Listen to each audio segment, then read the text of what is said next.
Academy, your destination for training, international certification and knowledge empowerment. We're a pioneering educational institution that will guide you on a path to professional success. By enrolling into any of our programs, you've made a small decision that's likely to have a huge positive impact on your career. We are one of the world's leading providers of executive training and consultancy services, helping organizations and their people maximize performance.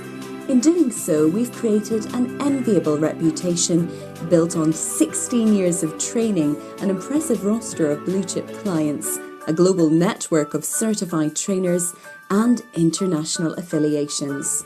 Headquartered in Dubai, Blue Ocean has expanded its reputation across the Middle East, into the UK, Africa and India. My first experience with Blue Ocean was I really very appreciated for the welcome and hospitality. I really like very much all the trainers, not personally but for the professionalism. They are very high professional. Some of my friends, they advised me to join this Blue Ocean. They got the certificate from here, and which actually it's added a lot of value to their skills and everything. Especially they got promoted in their work.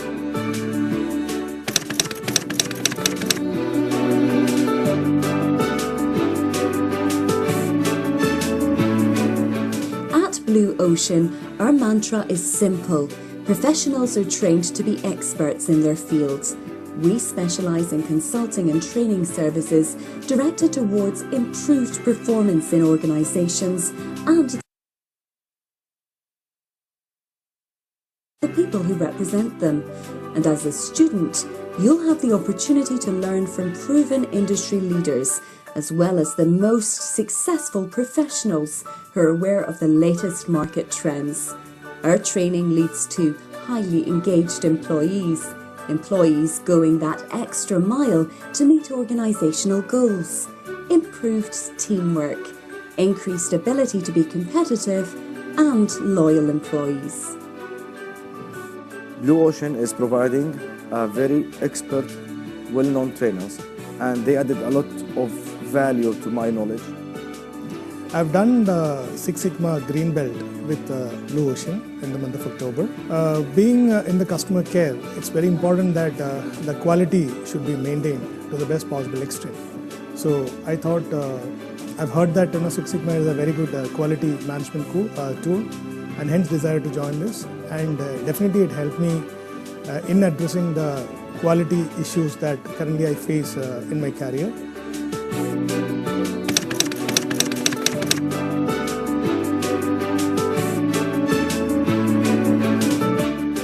From humble beginnings in 1998, Blue Ocean has grown into an internationally reputed brand for management training and consultancy. Our innovative training techniques have garnered excellent responses from industry stalwarts and have been greatly appreciated for proven efficiency and learning excellence. Recently, we've successfully expanded our operations in Saudi Arabia, Qatar, Sri Lanka and India, pioneering imaginative new ways of teaching executives in a knowledge-based global economy. We've also implemented a variety of flexible training platforms tailored to suit the requirement of different industries and organizations. Hospitality was really very good, especially from the higher management who have taken care of us in all the things coming from so long from Saudi Arabia till reach our hotels and service and pickups. All it was excellent. We had no problems. We really appreciate and thank you for Blue Ocean. There's a different choice, but he had really recommended Blue Ocean, that it was really the best experience he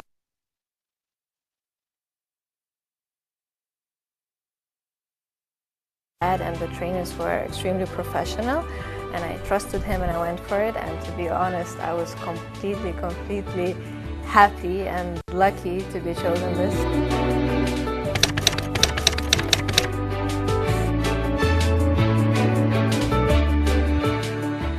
At At Blue Ocean, we offer custom-designed training courses with a premium certification tag, including public training, in-house training, coaching and mentoring, and continuous learning. Internationally certified, our courses are based on the best corporate practices worldwide. Trained instructors either travel to you, or you can send your delegates to us for classroom training. Either way, it's a win-win situation. Flexible timings, venues, good value for money, and a prestigious qualification for employees.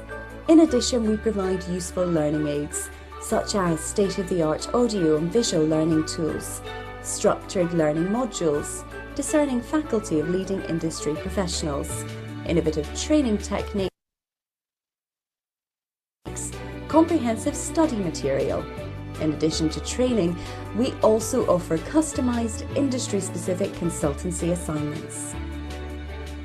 I strongly recommend everybody to follow Blue Ocean and take your profession, take your job ahead and take your career ahead so that you can be successful in your life. Blue Ocean provides the best, I could say it is like a 5-star facility for a training course like this. In our company also in various countries, many people have done the Six Sigma courses. But in Dubai I found Blue Ocean is one of the good companies.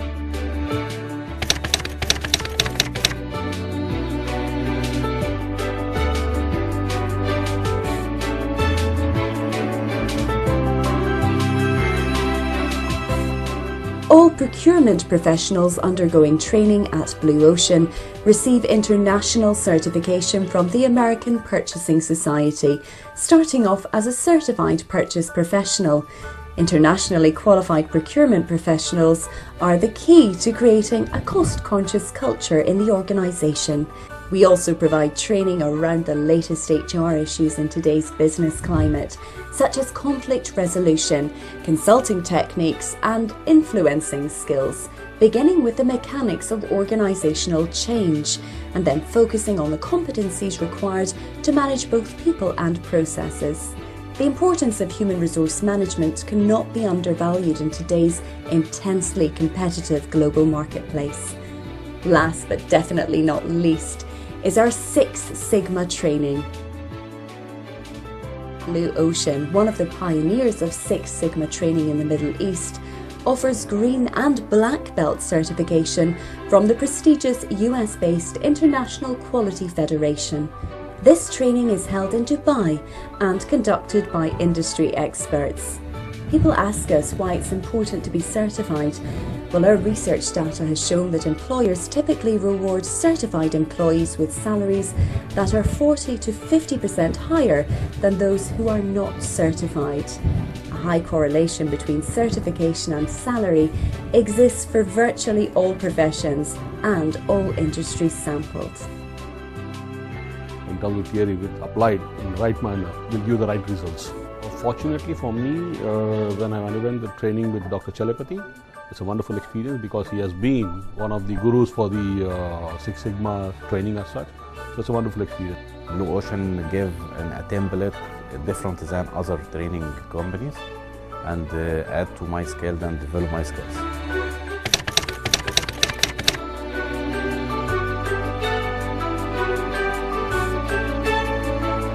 Blue Ocean raises the bar in professional training by partnering with prestigious international institutes that are highly regarded by blue-chip multinationals worldwide.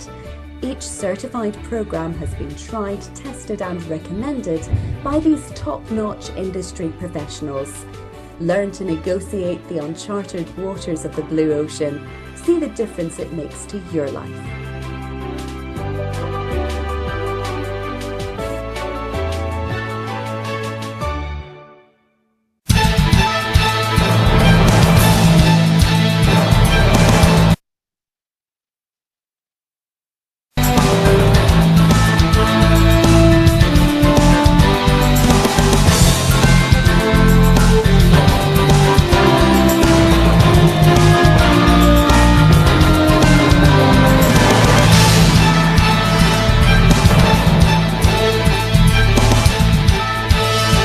Welcome to the 3rd International Procurement and Supply Chain Conference. On behalf of Blue Ocean, the Middle East's largest knowledge empowerment enterprise, welcome to an exciting day ahead. Where am I going to get the skilled people to do what I need to do?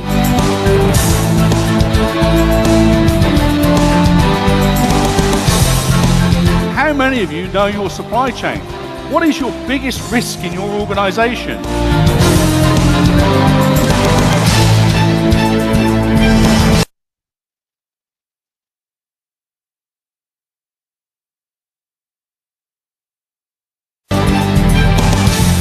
Both the investment in technology and the investment in logistics and the automation is absolutely central to a business.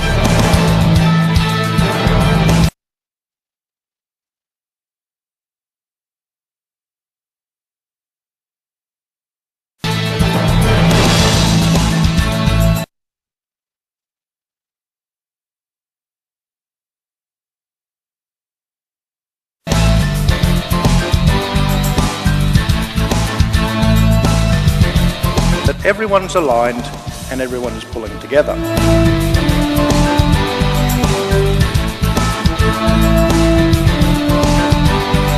How do we train our own people, but how do we work with people across the world?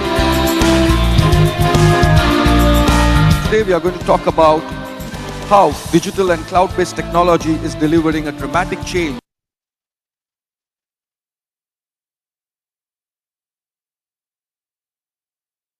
in procurement.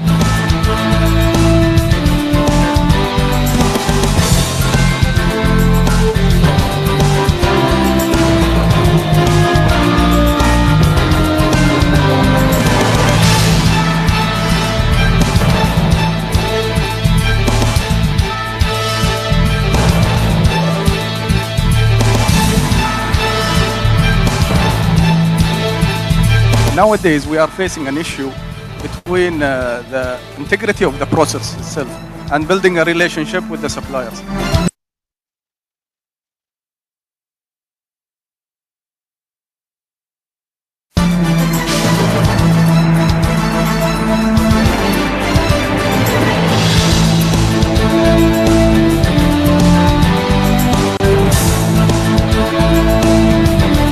I would like to thank Blue Ocean for inviting me and giving me this opportunity to participate in this event.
A very good evening, ladies and gentlemen. A very, very warm welcome to all of you present here today. It's absolutely wonderful every time to see new faces and some old faces coming in for these sessions. And I know you are waiting for the session to start, but just as a ritual, as I always do, I'll just take a couple of moments of your session time to introduce you to Blue Ocean Academy, as we always have people coming in new to this platform. All right. So I promise I won't take much of your time. All right. So let's get started. Blue Ocean is a leading management training consultancy. We've been doing trainings for more than 20 years now, in fact, 22 years. And we're proud to say that so far we've trained more than 80,000 professionals worldwide, and we are training partners to more than 600 companies. We are based in Dubai. We have 2 branches in Dubai. We have a branch in Sri Lanka, India. We provide regular trainings in Saudi, Oman, Qatar, Bahrain, Azerbaijan, Baku, and we're expanding furthermore. Blue Ocean provides a wide range of training programs, basically under two broad categories, one being the certified courses, second being the corporate wing. Under the certified programs, we have categories like logistics and supply chain, purchasing and procurement, contracts management, human resource management, office and business administration, project management, Six Sigma, aviation, and finance. Under the corporate wing, we have more than 80 to 100 plus training programs, and these are basically customized as per the company's specific needs. Well, as I said, more than 80 plus training programs for companies and corporates. Here listed are just a few of these trainings that we provide to different companies.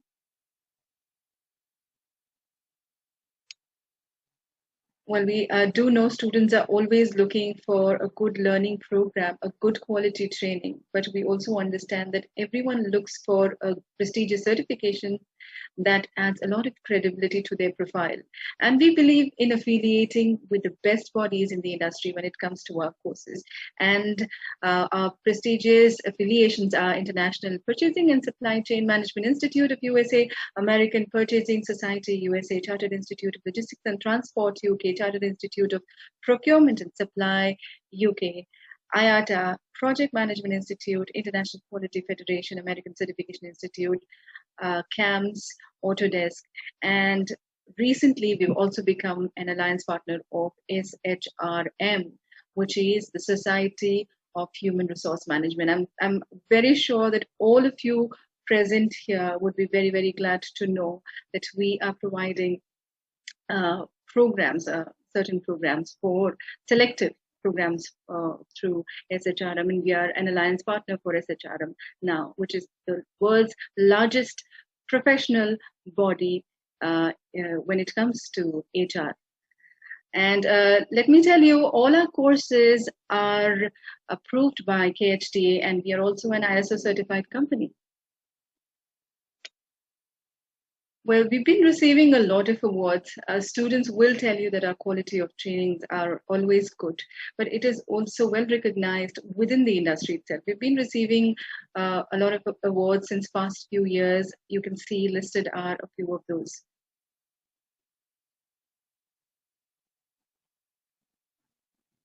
Well, seeing is believing. These are the awards that we've received. Blue Ocean Academy awarded for excellence in training and development, outstanding contribution to global learning, also best training initiative in logistics and supply chain. The CEO himself got the award for CEO of the year, and many more. Well, seminars, webinars, all of these are a value add to anybody who associates with Blue Ocean. People do often ask us this, what makes you so different? This is something that you may not find elsewhere. We believe in continuous learning. We believe that with Blue Ocean, our students, our people, their association should never stop, and the learning should never stop. And we conduct these workshops and webinars now more regularly so that people can keep enhancing their knowledge, and the knowledge sharing doesn't finish with the program they do with us. Conferences are another great platform that you can definitely look forward to. These are platforms where you will find top leaders in the industry sharing their knowledge and experience and telling what is the latest trends in the market. The Blue Ocean is often featured in the press. The news of our initiatives and activities you'll always find in newspapers and magazines like Gulf News, Gulf Today, Khalij Times, and many more.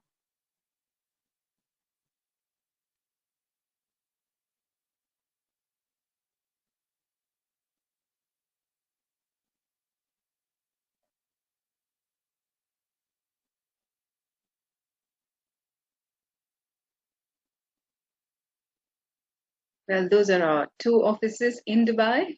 The first one being in Sheikh Zayed Road, Latifa Towers. Second one near Burj Aman.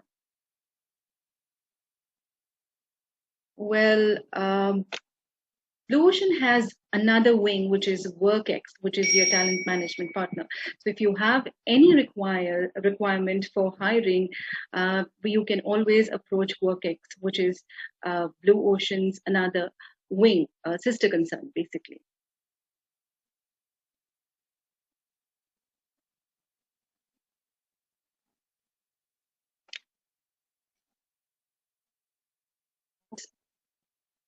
Well, as I said earlier, we are training partners to more than 600 companies. Listed here are just a few of those companies that I was talking about. We've been receiving good feedbacks from these companies after the training, and you can see the feedbacks on the screen.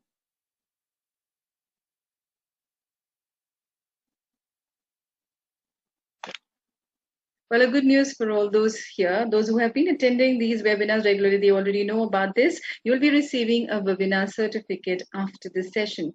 So all you have to do is check your inbox after the session and you'll find an email with a link, and you have to just click onto the link, fill up the form, and once you submit the form, you will get the certificate.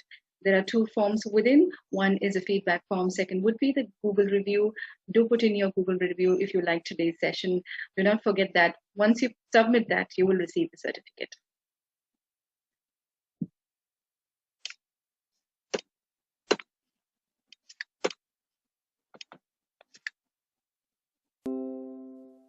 Well, technology is amazing, but sometimes technology does fail because of some reasons. Just ensure to get your certificate, just ensure that you have registered for the webinar through the link, and please make sure that you've logged in Zoom with the same ID as registered. So today, what I see on the screen now, that's the attendance that's going to be marked. So if your name doesn't show right on the screen, then your attendance may not be marked and you may not receive the certificate. So if you have not changed your screen name, please go to the top right corner of the video. You'll see 3 dots. Click on that dot. You'll see a rename option.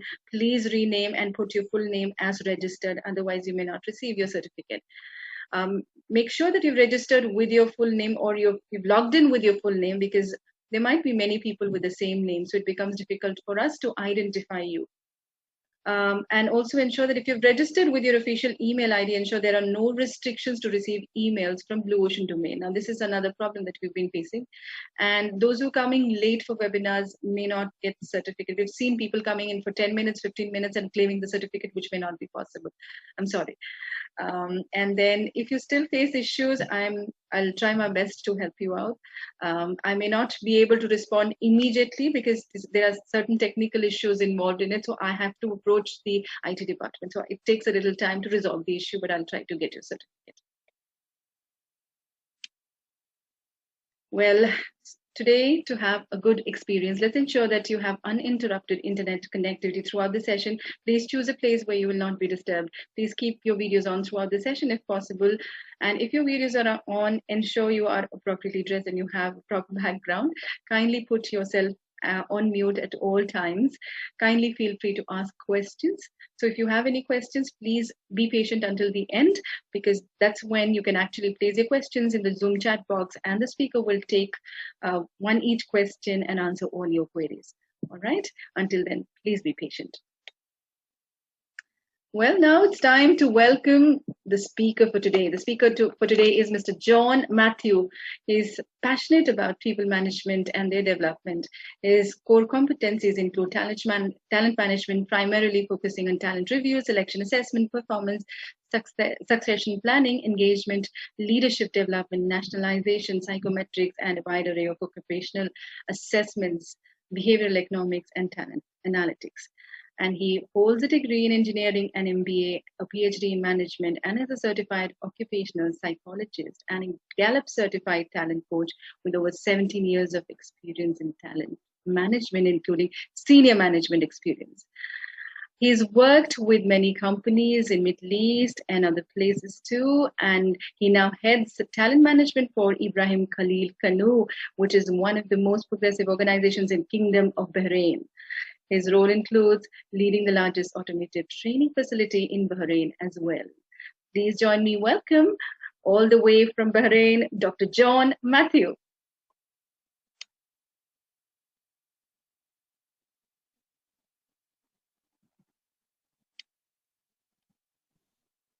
Thank you so much, Biji. And can you give me a thumbs up if you can hear me, Biji? All right, perfect. Thanks for a great introduction. It's a pleasure to be doing this webinar today. I call it the year of webinars. I doubt in history whether in 1 year globally people have done this much online learning. Yeah, so it's always an amazing opportunity for a talent and learning and development professional like me, where you can learn at the comfort of your own home. Yeah, here I am from the smallest country in the Gulf, presenting to what BG calls a small number of people in the audience, but I can see there's probably 49 excluding us. But that's a great number, I think, and I'm sure the audience also depends on the topic, isn't it? So if it's a more generalistic topic, I think, which is appealing to everybody, you get a larger audience. The more we become more specific, like today's session, I think you have the right people coming in. Yeah. So I thank you so much for being here today. I'll just upload my share my screen first, and BG will confirm whether she can see my screen or not.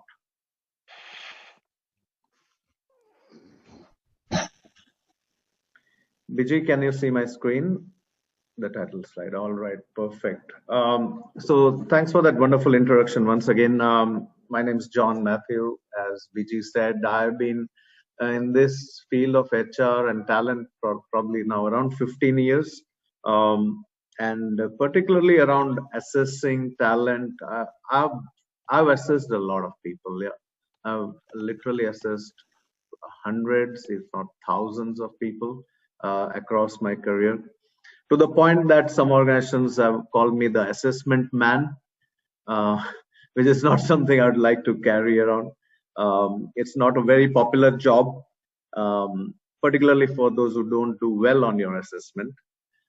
They don't like me. But at the end, there's something for the organization. Yeah, that's what we look at. So today's workshop is titled Assessing Talent, How to Ensure You Get It Right. Yeah. This session will go on for probably 90 minutes or so, and then towards the end we'll surely take in some questions. I might ask a few questions in between, so that you can use the chat box to record your answers. I sometimes struggle with the chat window on Zoom, but I'll try my best to keep up with if somebody is posting a question. All right. But as BG mentioned, we'll take the questions towards the end so that we can give it undivided attention. All right. Great. So with that introduction, I'll just start off with my first slide before I show you the agenda.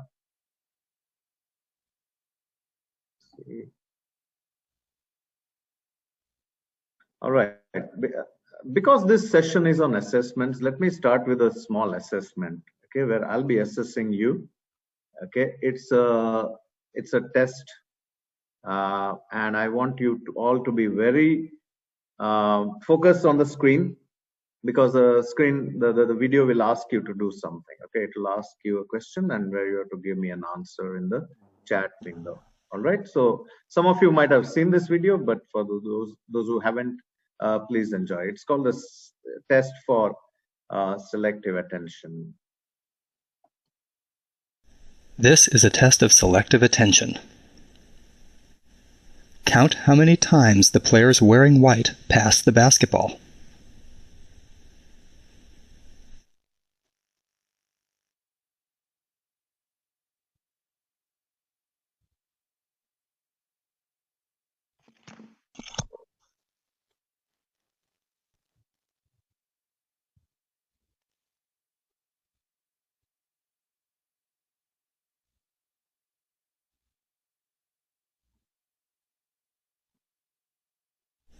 How many passes did you count? All right. How many passes did you count? You can type it in the chat box, and I'll try to read your answers from there. All right. 3, 8, 7, 11, 3 only, 10, 10, 15, 7, 8, 9. 15, 12, 10, 17. Okay, so there's a range. Oh, 11. Okay, 12. Okay, so I think there's a range of answers. 12, 12, 12 coming in. Perfect. So let me now share with you the answer. All right, on who got it right. The correct answer is 15 passes. So the correct answer is 15 passes. Okay, so I think 3 or 4 of you got 15. Don't worry about it. But great focus, and you counted it right. But there's one more question. Okay, so I told you there's only one thing you need to do, but there's a second question, and that question is. But did you see the gorilla? But did you see the gorilla? The correct answer is 15 passes. Let me see the chat if anyone's. Okay, I got 6, 7 yeses. Okay, so no. There's a lot of no's coming in. Nope. Don't worry if you haven't seen the gorilla. Let's do one thing. Let's replay the video. Okay, so it'll rewind you and you can check it out. Okay. But did you see the gorilla?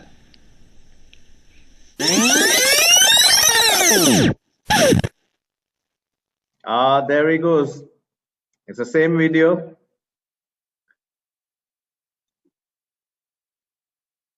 All right. This video is from research by Daniel Simons and Christopher Chabris. Okay, so let me see if anyone's typed in any funny comments in the chat. Okay, I think now you all saw the gorilla, right? Well, this is an assessment. Oh, I can see some OMG and all that stuff. All right. So this is a test of selective perception, and it is an assessment. Okay, it's a psychometric assessment. But we usually use this kind of an assessment to see how people see things. All right, and there's not in reference to you particularly, but some people see a lot of detail. Some people see the big picture. All right, and symbolically, if you see from the video, the number of times the ball was passed is the detail. Okay, it is the micro, and the gorilla symbolizes the macro. Okay, what's happening, the bigger picture, what's happening around you, what's happening in the environment, right? And so in business they always say balance it. Yeah, if you can balance it so that you don't get too much into the details and lose focus of the bigger picture, or the other way around as well, where you are too much focused on the bigger picture and what's happening outside my company, that you lose focus on what's closest to you. All right, so which is where you have people at various levels who are specialists at this, and you make a mix of your team, yeah, with the big picture guys and the guys with the detail, right? So you have a balanced organization in terms of talent. All right, so that's just a fun activity for you to start with assessments. Okay, if you search YouTube for the basketball video or basketball plus gorilla, you'll see this video, and you can maybe have some fun with your friends as well. All right, so let me move to my next slide. The agenda for today is we'll look at the history of assessments. Yeah, how's the whole field of assessments evolved. Okay, we'll also go a bit into psychology and psychometrics. So and then we'll look at how that's playing a role in assessing talent. A very important question: why do we assess? Right? Why all this thing called assessments in an organization? We'll also then focus on a very important part, which is the elements of talent. Okay, is it only one thing you assess, or are there a lot of things you need to assess when you assess talent, which will indirectly help us understand how is this related to work behavior, all right, or performance. We'll quickly look at the difference between selection assessments and assessing for development purposes. We'll also go a bit into understanding the concept of reliability and validity, which is a very important thing when it comes to selecting an assessment. Okay, and I'll share with you towards the end a few examples of what it can look like, and how you can manage your assessment data. And we'll end with the future of assessments. Yeah, what form is it taking now? So from the past, we'll head towards the present, and we'll end with what's coming up. All right. In between, you'll see a couple of videos, etc., just to make it more interesting, and to put some context behind that. And I would like to warn you that assessment, this whole field, it's a massive field. Yeah, I've been doing it for 15 years and still learning a lot of things every day. And I just keep my mind open, and I'm just amazed at what all can be done. Okay, and sometimes I sit and reflect back on what I did 15 years back. Is it valid today? What is valid today that I continue doing? What is it that is now outdated, doesn't seem to work? And then take a decision in the best interest of the organization, yeah, keeping the current scenario in mind. So it's been a journey for me, and there's a lot of learning. It's a specialist field. You need to learn, you need to get trained, you need to study. A lot about people, actually, yeah, more than assessments, I think. And it's brilliant. It's just a fantastic field to really study. Okay. So with that, let's go a bit into some data to start with, some facts. Okay. There's a company called Best Buy, which is one of the biggest retailers in the world. And they do assessments. They assess employee engagement in their company. Okay. Like many companies in the world. Okay.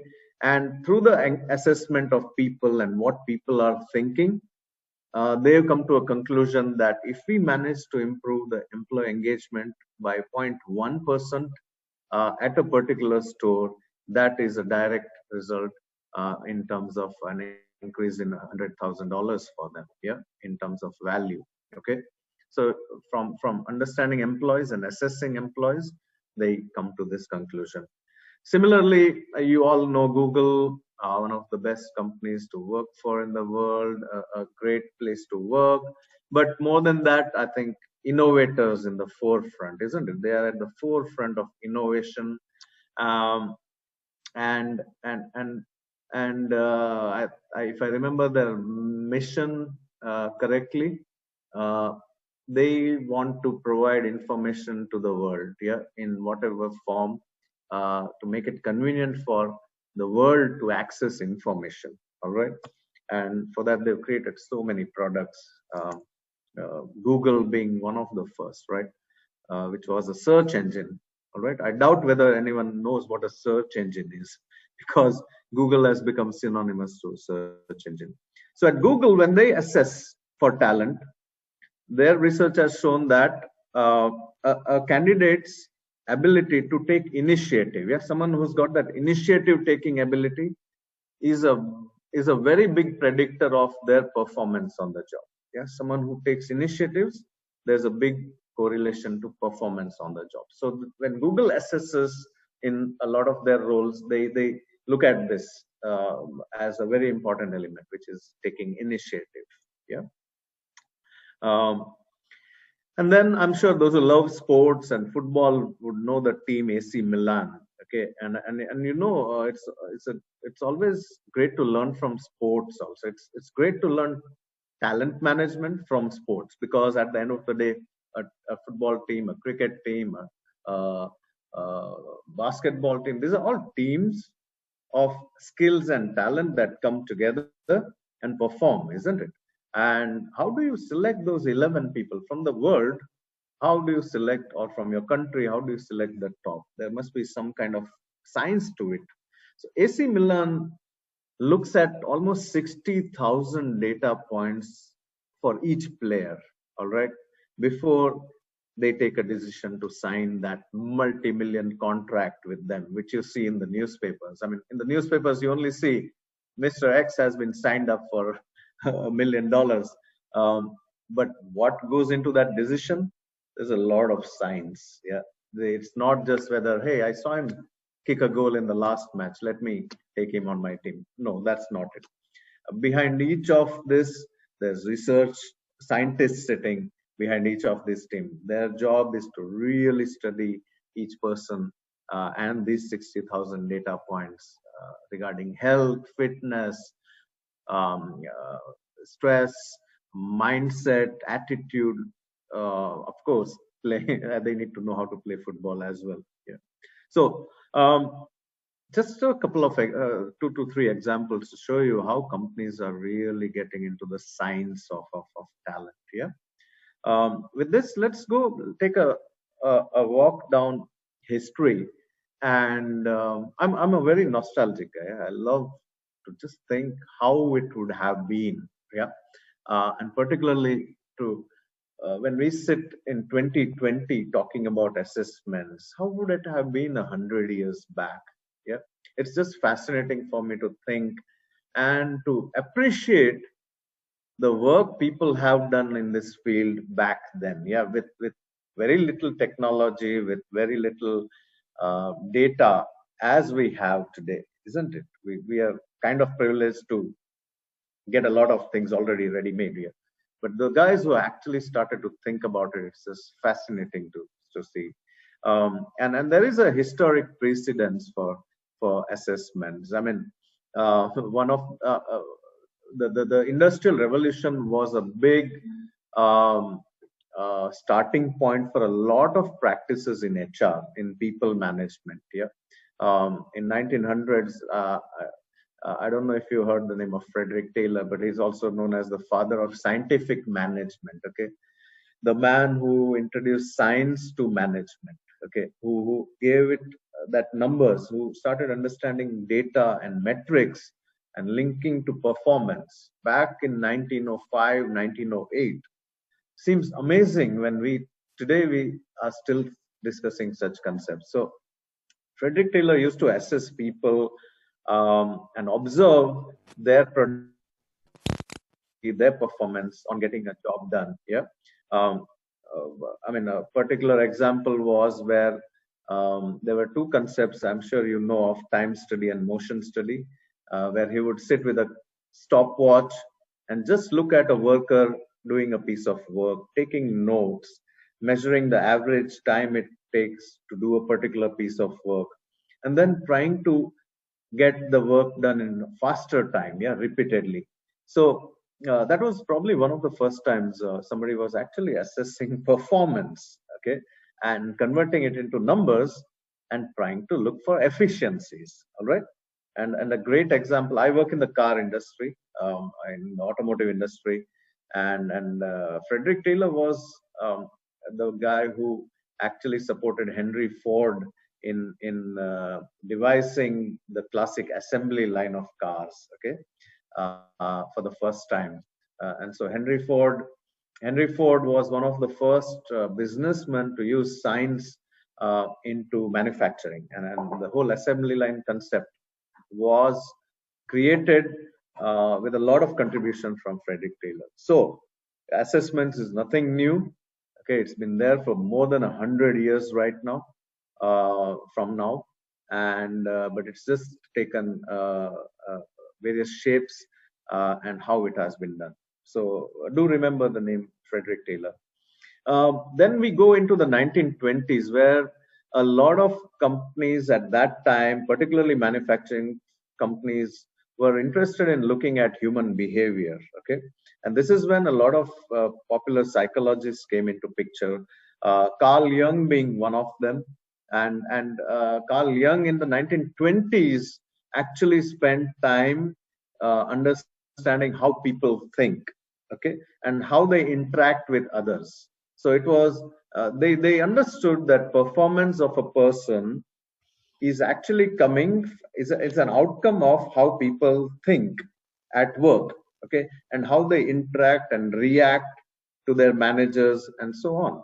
And that's when the concept of engagement was created, probably in its raw form in the 1920s. Performance, and he tried to understand what makes an employee happy. Okay, his study, Carl Jung did some amazing work, but his study actually paved a way for a lot of the modern psychometric tools that exist in the market, a lot of the psychological theories that exist in the market. Later on, I'll talk a bit more about psychometrics and psychology. But I don't know if some of you have heard about a tool called the MBTI, okay, which is the Myers-Briggs Type Indicator, which shows you whether you are an extrovert or an introvert, and whether you think and feel, and are you're judgmental or intuitive, and things like that. It's called the MBTI. And MBTI was found by Isabel Myers and Catherine Briggs, okay, which is why it's called the Myers-Briggs Type Indicator. Okay, so you can see the picture there. But Myers and Briggs built that tool, which is still popular in today's time, which was actually based upon the work that Carl Jung had done. Yeah, so this is about the 1920s. Then came the again during the 1920s or early 1920s, which was when the World War started. World War I started. Okay, they used World War I as an example to quote a lot of best practices in HR that were introduced because of World War I. Of course, we are not going into whether World War I was good or not and all that stuff. But from an HR perspective, a lot of practices we do today, including assessments, including recruitment, etc., actually started in World War I in its scientific form. All right. Long before that, also people were being employed and all that stuff. But from a scientific perspective, Robert Yerkes, who was a respected professor in Harvard at that time, he managed to convince the US Army, okay, that you have a lot of people who are ready to fight the war, but who will do what job in the army is unclear. You're talking about 2 million people. What job can he do? Is he a good soldier? Is he a good cook? Is he good at the administrative work that needs to be done? Is he good at supplying you with the stuff that you need? And things like that. So he concluded and he convinced them that you need to assess these guys, right? To really give them the role that they can do best. And so that's one of the first times intelligence tests were being used for the purpose of role assignment. Okay, I think many of you must be using intelligence tests today as well. But this was one of the first time when intelligence tests were used to classify people into what role you will be doing. Okay, and so that was again 1914, a bit before 1914 actually. Yeah.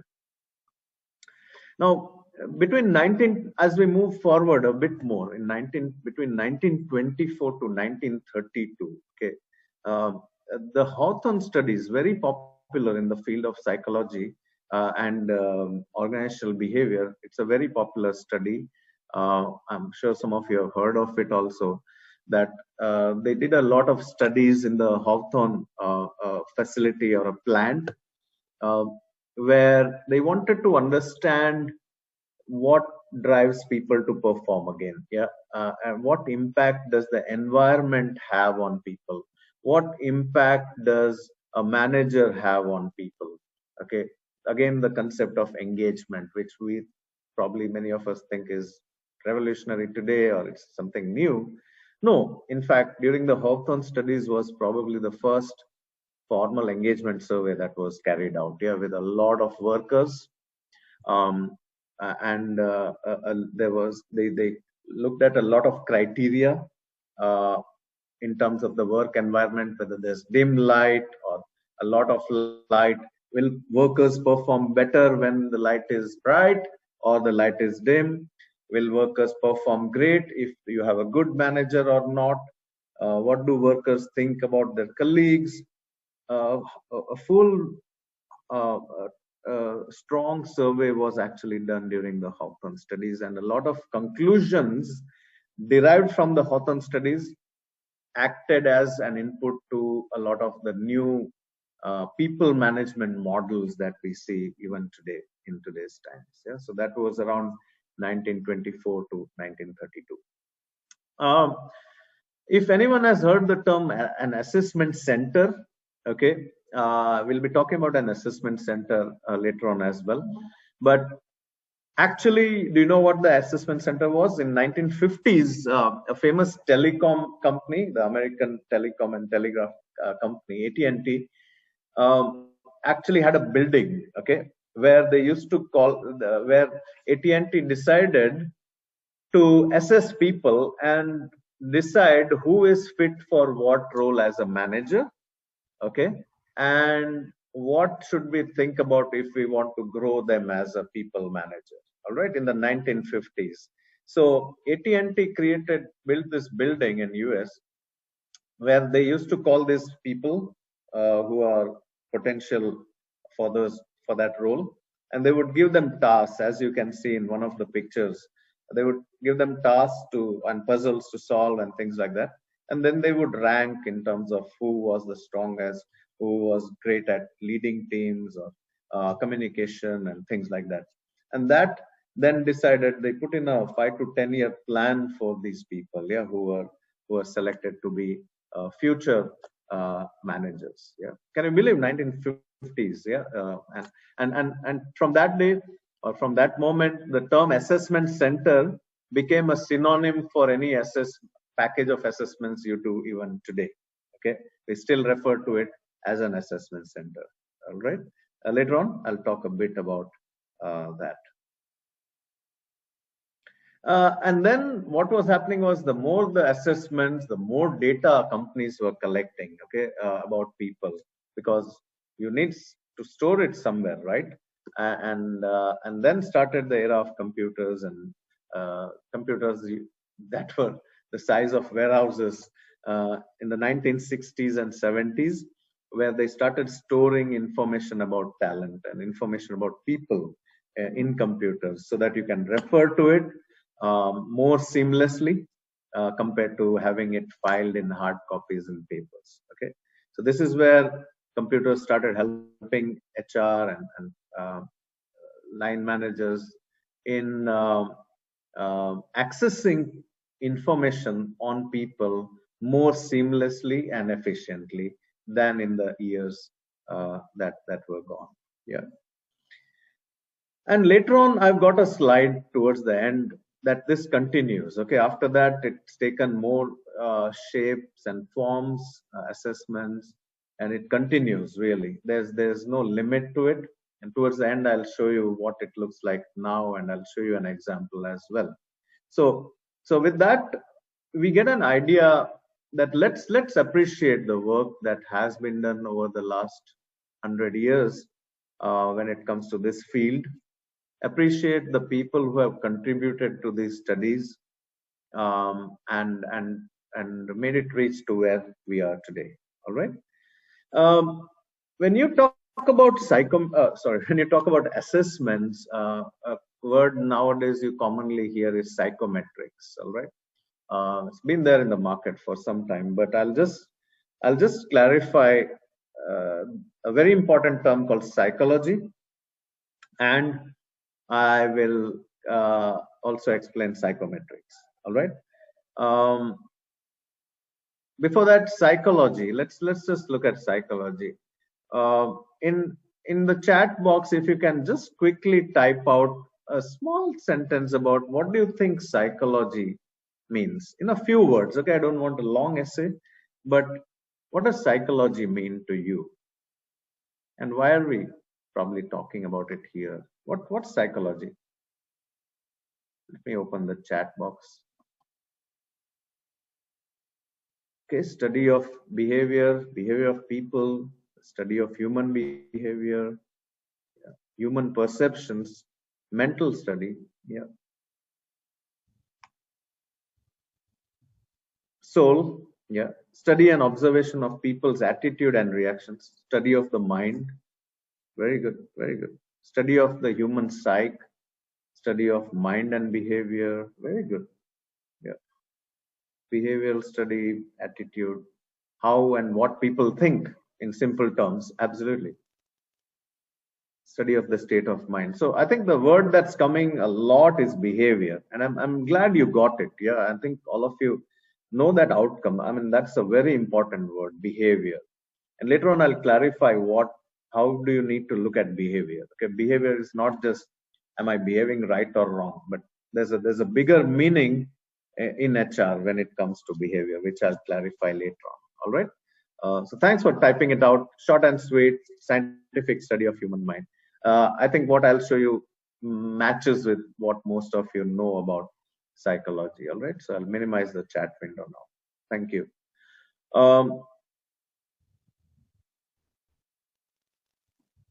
So it's very important to, before we go into psychology, it's very important to understand that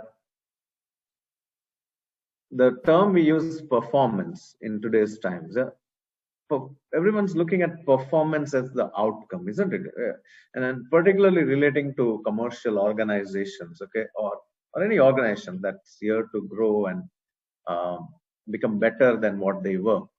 It's all about performance, right? It's about business performance. It's about employee performance. It's about team performance. It's about organizational performance. That's kind of the outcome we are all looking at, and it's a very important term. And performance is a result of human behavior. Okay, later on I'll show you the link between that derives this outcome on what performance will look like. And so, as most of you said, yeah, the field of psychology is a scientific study of the human mind, okay, and its functions, okay, especially those affecting behavior in a given context, okay. So there is behavior, and there is a study of how is this behavior impacting something, okay. That field is called psychology. It is not a gut feel. It is literally a scientific study of getting into somebody's mind and understanding a very simple thing: why people behave the way they do. Okay, and there are many kinds of psychology. There's clinical psychology, there's occupational psychology. Yeah. I'm not going more into clinical psychology here, because that's all about why people are very positive, or why people are depressed, or who needs counseling outside the workplace. Okay, but I agree, a lot of that outside impacts when they come into work as well. But I'm more referring to the second field called occupational psychology. Okay, which is how do people think when they are at work, and also asking ourselves, why do people think the way they do when they are at work. Okay, because for me, if I think of myself as a business owner who's employed a lot of people, I am really interested in finding out why do they behave, and can I do something about it so that it impacts in great performance. All right, because I'm interested in the outcome, which is performance, but there's the behavior of people that will drive this performance. So I need to be really worried about every morning when that employee walks in, is he in a great mood where he'll do a great job with his job and my customers, or is he coming in a wrong mood, which is because of which he will not do a good job and will end up maybe with customer complaints or team complaints or so on. So many companies have realized over the period of last few years that as a business organization, we need to invest in understanding people's behavior. Yeah, and you saw since 1920s they're thinking about this. Yeah, and this continues. This will continue till people are there in an organization, because nobody is. Each human being is different, isn't it? You look at two machines, they might function the same way, but two human beings, there's very little chance they will function the same way, isn't it? It's they all come with a different mindset. That's a challenge. All right. As they say in a lighter way, that if everyone in the world thought the same way, it would have been, the world would have been a better place, or it would have been easier to manage them, right? Um, another joke, or it's not a joke, but on a lighter side, when I asked some of my team leaders, okay, who used to be car technicians earlier, now they are managing people. When I asked them what was easier, what was it easy fixing cars when you were a technician, or is it easy managing people, that team of 5 people? And without thinking, they said it was easier to fix cars. All right, because they don't speak, they don't think. Well, now you have artificial intelligence, but they don't think. But human beings, there's 5 people reporting to me. Each one comes at work with a different mindset, and I need to manage that as a line manager. So it's not very easy job. I've been a people manager for years. I think managing people is one of the most difficult things in the world. And it's not a very popular job as well. Yeah, everybody doesn't like you. All right.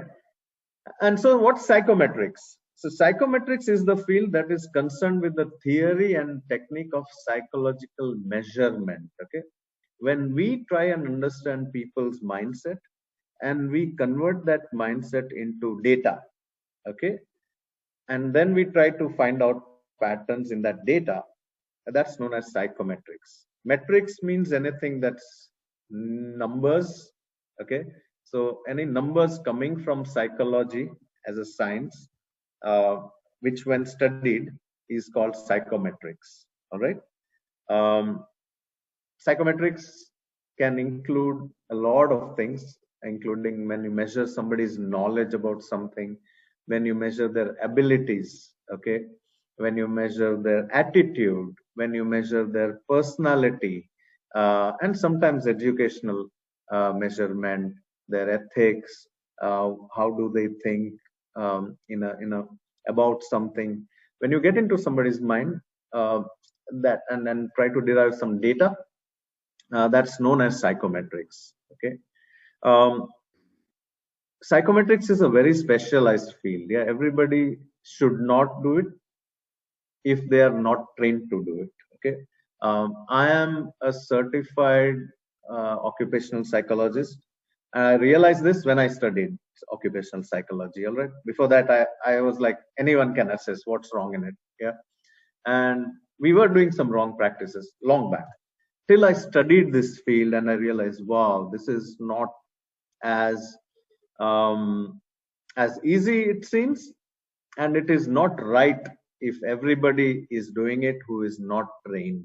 Okay, because it's a field in itself, it's a science in itself, and to the extent I started valuing human behavior a lot more when I studied this field. All right, and so to be certified, you need certain qualifications on that.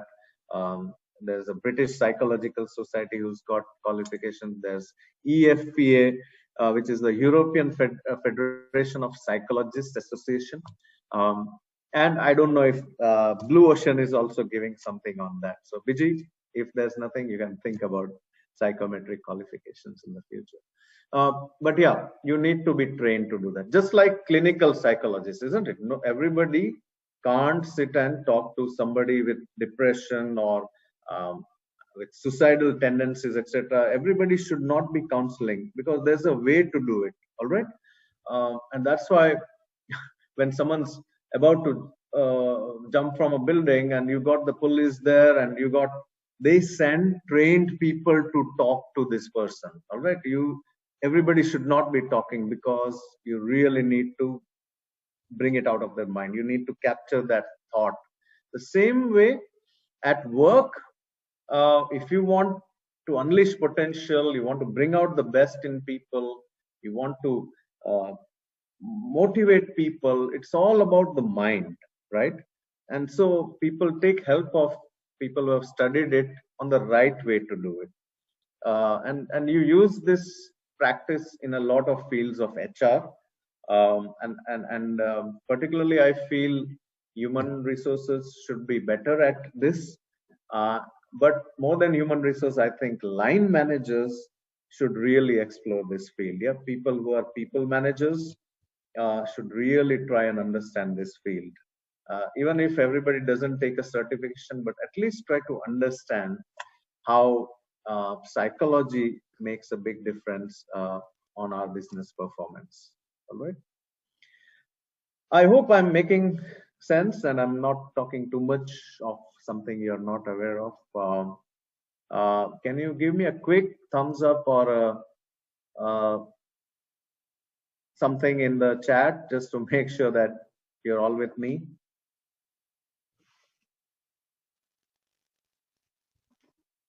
All right.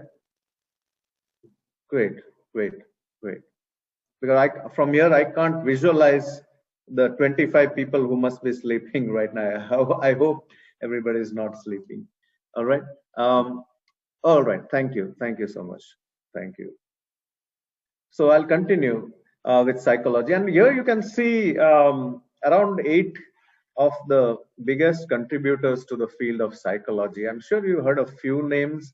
Carl Jung, I spoke to you about. Sigmund Freud, I'm sure many have heard the Freudian theory and Sigmund Freud, or even watched a documentary on Freud on Netflix or wherever.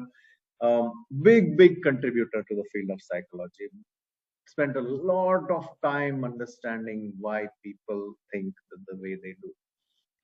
Did a lot of experiments. Ivan Pavlov, I don't know if you heard the Pavlovian theory of when you ring a bell and the dog comes and you give it a bone and the dog starts salivating and things like that. If you read the Pavlovian theory, it's a very interesting experiment that he had done. I'm not going into the details, but do explore if you want to study a bit on these gentlemen who did a great job at setting up the foundations. Yeah. All right. Continuing with psychometrics. Okay. One of the first psychometric instruments that were designed, the first psychometric instruments actually were designed to measure the concept of intelligence, like I mentioned, yeah, during the Industrial Revolution and during the World War and things like that. They used the concept of measuring what we call IQ, reasoning, etc. That was the first time it was being used. Yeah. Another major focus in psychometrics has been personality testing. Okay, and later on I'll clarify each test. What does it? I mean, what it measures. Okay, but personality testing, because they say around 30% of somebody's performance at a job is dependent on personality. Yeah.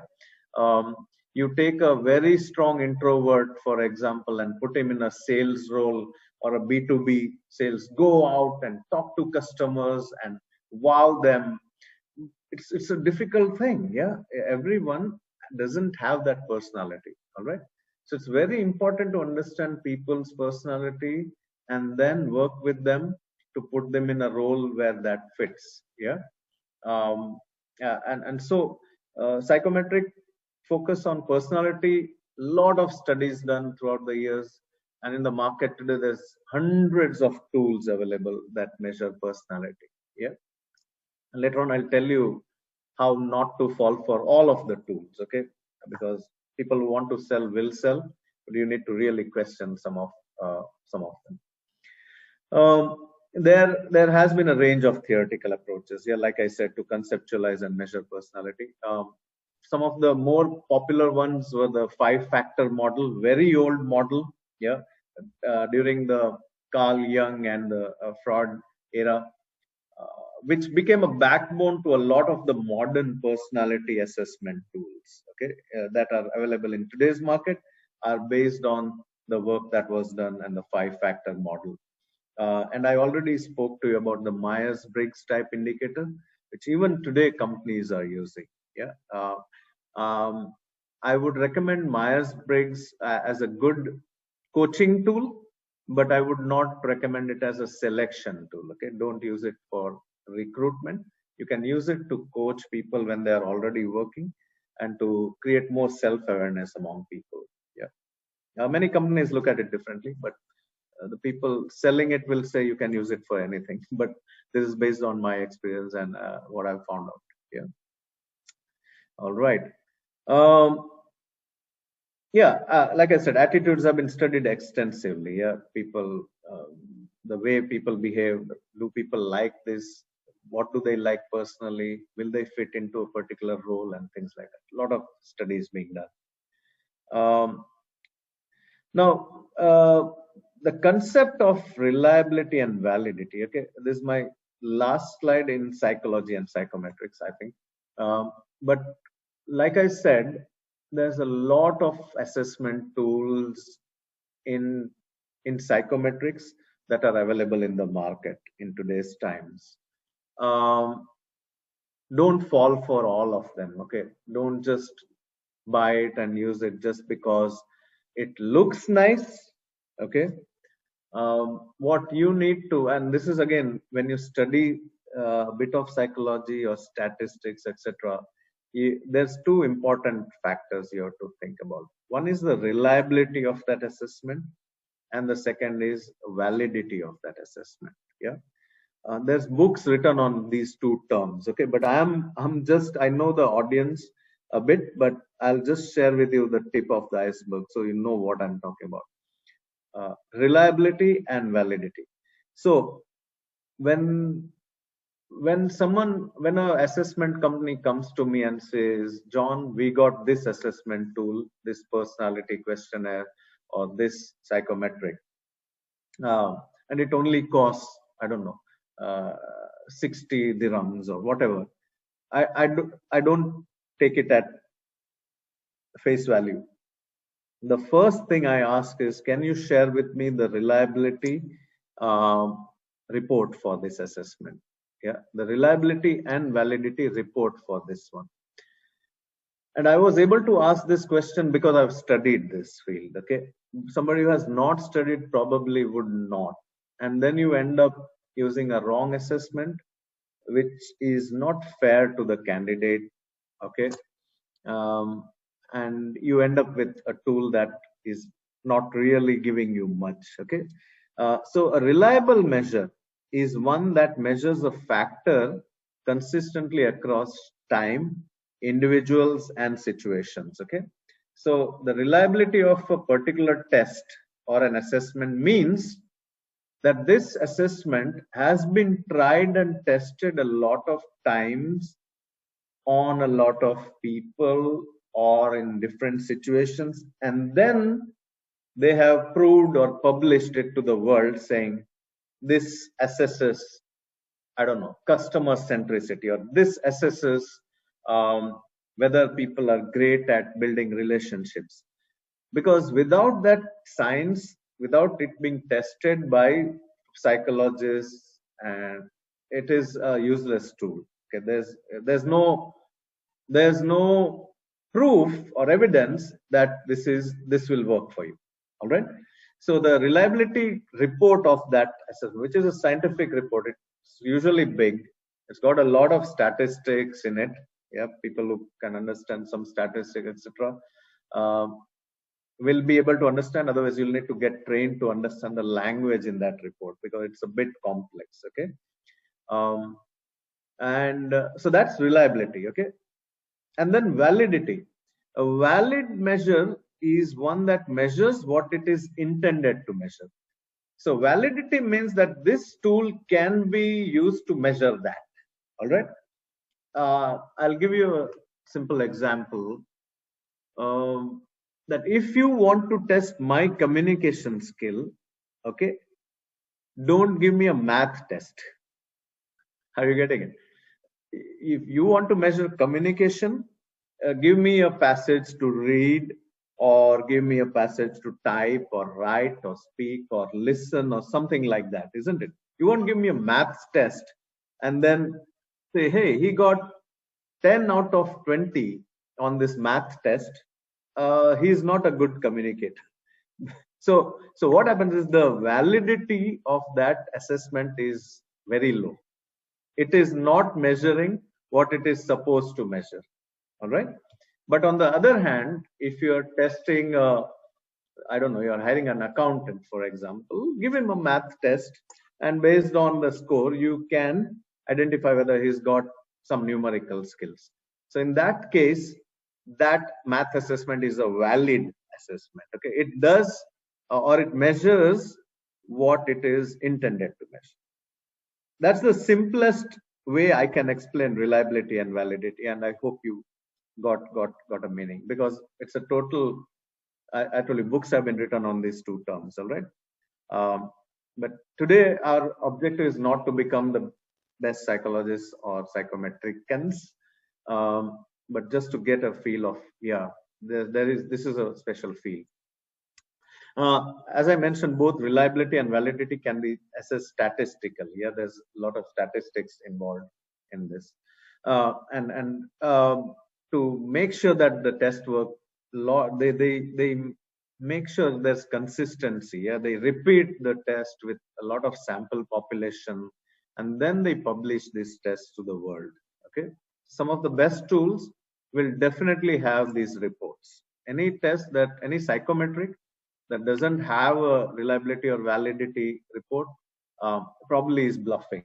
Okay, they've just created a nice looking report with some colors which may not do what it is supposed to do. All right. Before we get into the next section, I can say it's we are into 45 minutes of since we have started. We got around half an hour or 40 minutes more. I'd like to shed some light on the workforce of the future, and I'm sure you're all seeing a lot of the changes that are happening in the jobs that are going to come and things like that. The question is, how will we manage all this, isn't it? How will we continue assessing this kind of skills and all that stuff? So I talked to you about fairness. Okay, it's very important to be fair when we assess people. And if there's one thing I've learned through my study of occupational psychology, this is the biggest thing, that when I'm assessing somebody, I need to be fair. Okay, I have to measure apples to apples. I cannot give on psychometrics. Okay, I cannot give somebody 45 minutes and somebody 10 minutes. That is not fair. I cannot conduct a psychometric for one candidate in a classroom with 50 people where there's a lot of noise, and for one I do it alone in a closed room. That is not fair. Yeah. And this cartoon in front of you talks about fairness of assessments. Yeah. It's just, I mean, you can't test everything and expect everyone to be coming out with the right outcome. Yeah. You have to make the assessment consistent to what that candidate is. Yeah. All right. So let me show you a quick video on the workforce of the future, and then we'll continue with that.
Biji, did you say? Yeah, I could hear the audio earlier, but now are you playing the audio also along with it? Yes, there's a music in the background. Yeah, okay. There's a music. All right, I'll continue.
As the video says, the only constant thing is change, okay, and it's just changing the way we've been doing things, and I'm sure you've heard a lot about this in recent times. It becomes more and more important to understand the kind of people we are hiring, yeah, into our organizations to get work done and to achieve performance. So it brings us to this important question: why do we assess? All right, we assess for a few reasons, for sure. When we select people, we want to get the right candidate, isn't it? We want to get the best candidate from a pool of people. So when you assess, you get a differentiator between the right versus the not so right candidates. At the end of the day, you are going to put in money into them. You also want to be open, transparent, and equitable.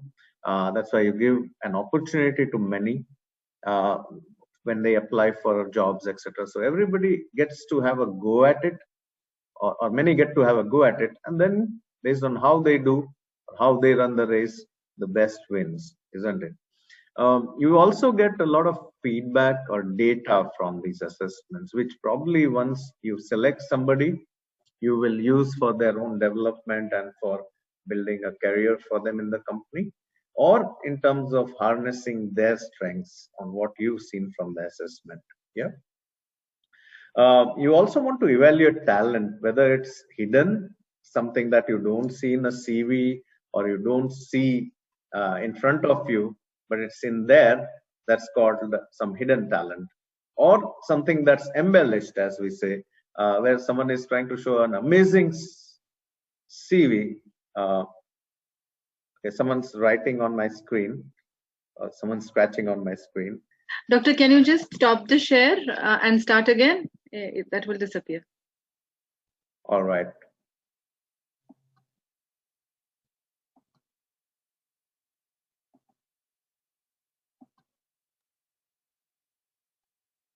Okay, let me go to the slide.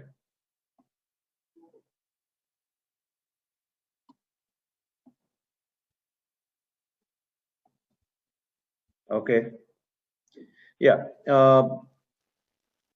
Yes, what I was saying is, or you'll be able to also find out whether the talent is embellished, where on a CV they are trying to say, I'm so and so, and I know all this, and I know this and that, I can solve this when I get the job, and I will do the job for you. So some of your assessments will really help you understand whether they really have it in them, or are they just making it look big. Yeah.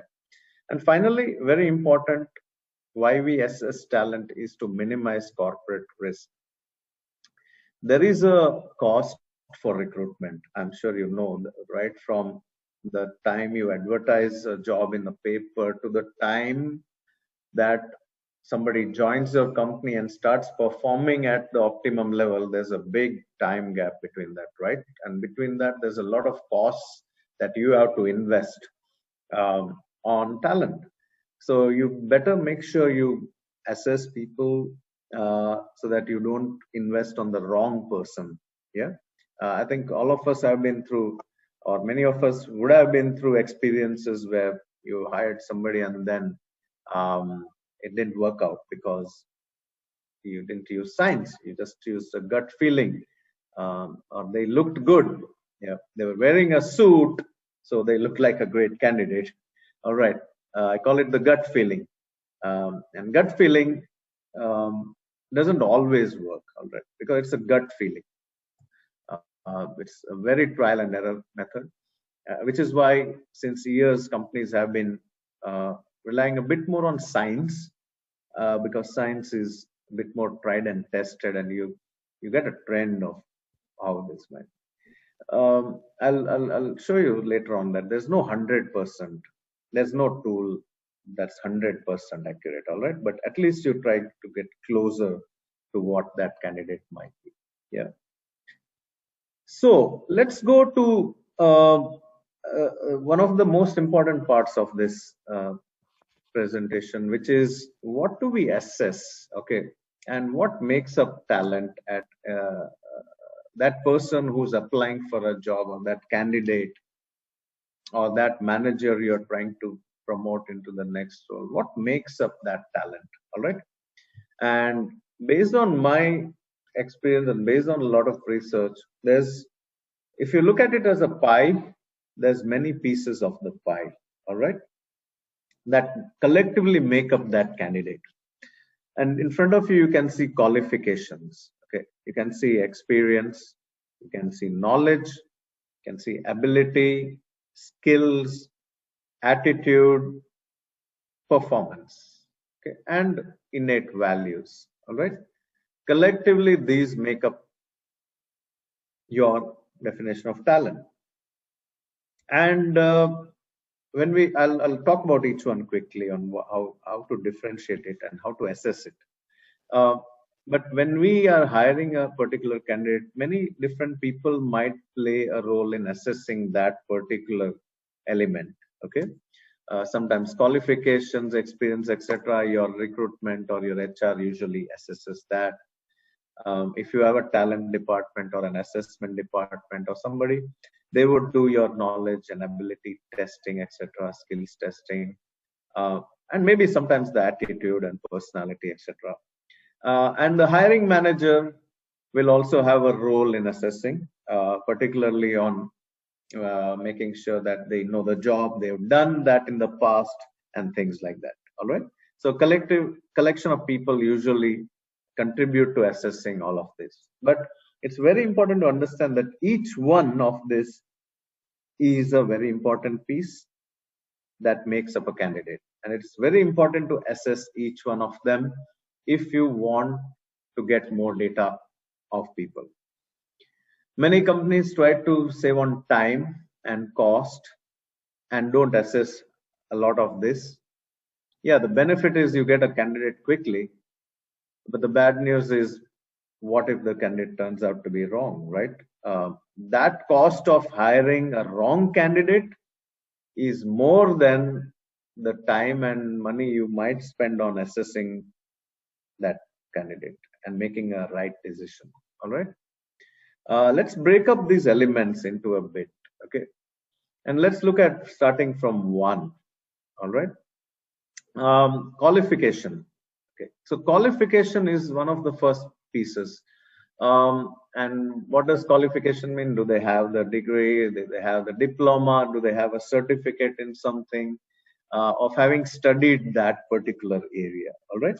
Now, the bottom line of this slide is I'm telling, I want to convey is that don't test all of this in an interview. Don't test all of this in that half an hour you have with the candidate. Okay. But use its own assessment methodology to assess that particular thing. So qualification, how will you assess? All right, definitely you got the certificates, etc. And I think in the Middle East, many companies even or even the Ministry of Labor and things like that, organizations like that, verify your certificates with the university or college or polytechnic back in your home country or things like that. Yeah, there's all these national certifying bodies who make sure that assessment is that qualification is correct. Yeah. Sometimes when labor is being sent from a separate country, they might also do this for on behalf of you. So what I'm saying is that's an assessment. Okay, somebody is assessing whether they have studied that. All right, and that document might be a proof of that assessment. All right, and if you want to get more, you see the result of that qualification and things like that. We only want distinction graduates, or we want at least first class in their certification and things like that. Okay. Number 2 is experience. Okay, experience in human resource terms means how many years have you spent doing that? Okay, how many years have you spent doing that kind of work? That's experience. How will you assess that? The assessment is your CV, definitely, because you can see how many years you've done that. Reference letters, sometimes not reference letters, but we call it experience certificates that your previous companies would have stamped to say that you have actually worked in it, and so on. So and based on interview also, you can checking with their past managers, you get proof whether they've actually done that there. All right. Here in experience, we are not talking about the quality of work. We are just talking about have they done that for that much time. Number 3, knowledge. Do they have the required knowledge for that job? Okay. Now, knowledge, as you know, means the know-how of something. All right. There is a big difference between knowledge and skills. Okay. I'll come to skills next. But knowledge is, do I know about something, about that work? All right. How can you assess knowledge? Of course, by knowledge assessments, by asking them questions. I would not try to check a lot of knowledge during an interview. I would do a separate structured knowledge assessment, maybe put 10 questions on a piece of paper if you don't have online, and make him answer that. If you are trying to assess his knowledge on customer service, give him 10 questions with multiple choice, make him answer the 10 questions. If he gets 8 out of 10, great knowledge. If he gets 1 out of 10, poor knowledge. Simple. All right. So don't try to assess knowledge in an interview. You got limited time, you won't get data again. All right. There's many online tools nowadays where you can create quizzes. Somebody's mic is on. Can you just mute yourself? I'll just mute also. Please unmute yourself. 1 minute. Yes. All right. Thank you, BG. So hope you understand knowledge, and that it's better to assess knowledge separately through a quiz or something on a piece of paper or online. There's a great tool called Class Marker. I don't know if some of you have used it. Classmarker.com can be used to create quizzes. Yeah, as many as you want. And there's a paid subscription, but if you have too many people or something. Anyways, number 4 is ability and skills. So skills means the ability to do something. Okay. So me having the knowledge about a computer or a laptop or Microsoft PowerPoint is knowledge. That I know that PowerPoint is used to design presentations. There are many templates. There's many functions where I can create a new design and insert all graphs and all that stuff. That is knowledge. Okay. But my skills or ability means, am I actually able to create a PowerPoint presentation? All right. How do you assess skills? By giving them a skill test. All right. So if I want to test whether my tire technician knows to fix a tire, I will not just ask him in an interview, do you know to fix a tire? Obviously the answer will be yes, because they need a job, right? But a better assessment would be, give him the tools, give him a tire, give him a wheel, and let's see him do the job. Okay. So where you got skills that are critical, please do a skill test rather than just asking that in an interview and believing what the candidate is saying. All right. We also got many psychometric tests to assess abilities. The ability to think complex, logic, reason, thinking out of the box. These are all abilities. So we have a range of psychometric ability tests that assess this in a very scientific way, tried and tested since years, and I think which gives much better results than just asking them in an interview. Yeah, some of you might have done the IQ tests or aptitude tests, what shape comes next, etc. Those are kinds of ability tests. Okay, then comes attitude. Does someone like to do something? What are their preferences? What is their strength and things like that? Don't ask them. Yeah, what are your strengths? They will give you the best answer possible. Okay, and there's a lot of Google answers nowadays to how do I answer that question? What are your strengths? Nice answer. Yeah, they would have already prepared it. You'll be very impressed by the answer. But don't try to get into the psychology by asking questions if you are not trained on it. Okay, I've seen classic examples of managers who try to act smart by offering a cup of tea and then decide something, I don't know, something which no field of science has proved yet, that accepting that cup means something or rejecting that means something. Okay, it's pure perception. Yeah, from country to country that can mean a lot of things. Where I come from in India, I don't know, I might want to please him, so I'll accept and have the cup of tea even if I don't like tea. All right, in some other part of the world they don't care what you think. Yeah, I don't like tea, I'll reject it. Simple. There's no science in the field of psychology that has proved something, but I know many managers who try these kind of tricks. If you really want, do a personality assessment, which is proved on poor Sigmund Freud and Carl Jung, having spent years studying something like that. You'll get something more from the personality assessment, a more scientific report of what this person thinks like. Okay, and so that's where personality assessments come into picture. But again, you need a bit of training to really interpret what that means, like I mentioned before. All right, and finally, it's about performance and values. Now, this is where the interview comes into picture. The purpose of the interview as a very important assessment has to be to find out how have they combined all of this to perform in their past roles. All right, so whatever questions you ask, most of it has to be about how have you done this in the past. Give me examples of it. Okay, give me evidence where you have gone an extra mile with a customer. Don't just ask him if there is an angry customer, how will you manage it? The how question, he'll give a knowledge based answer, which is really not talking much about performance. Yeah?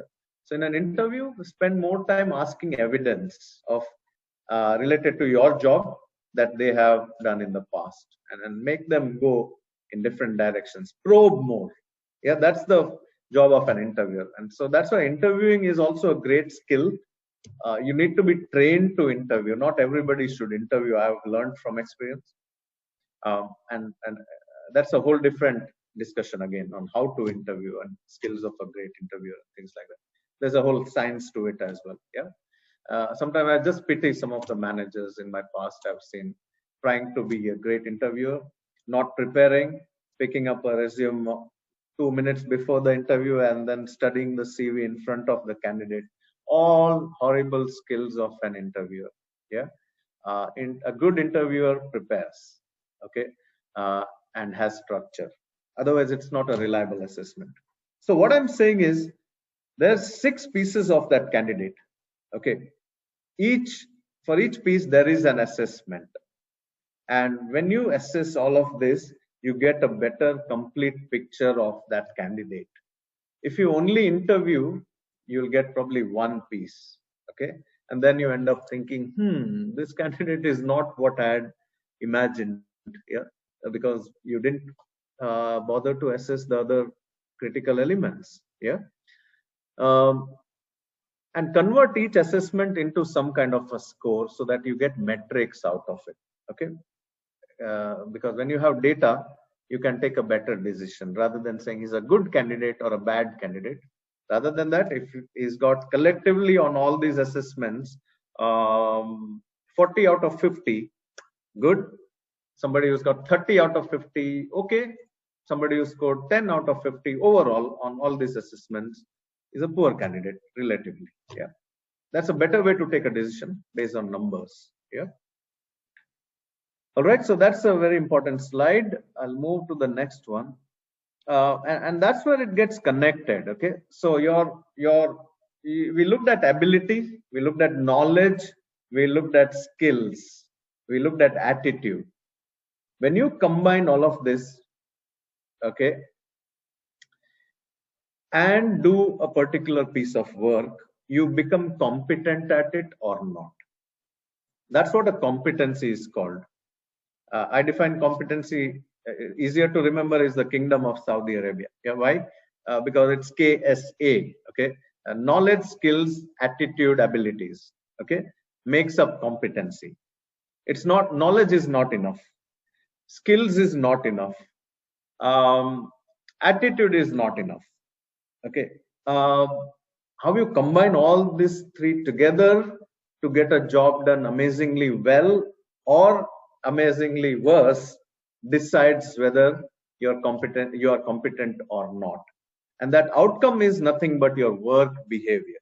Okay, the output that you see is the work behavior. Okay, so whenever you think about work behavior, think about performance. Okay, somebody being great at what they do, somebody not being good at what it do.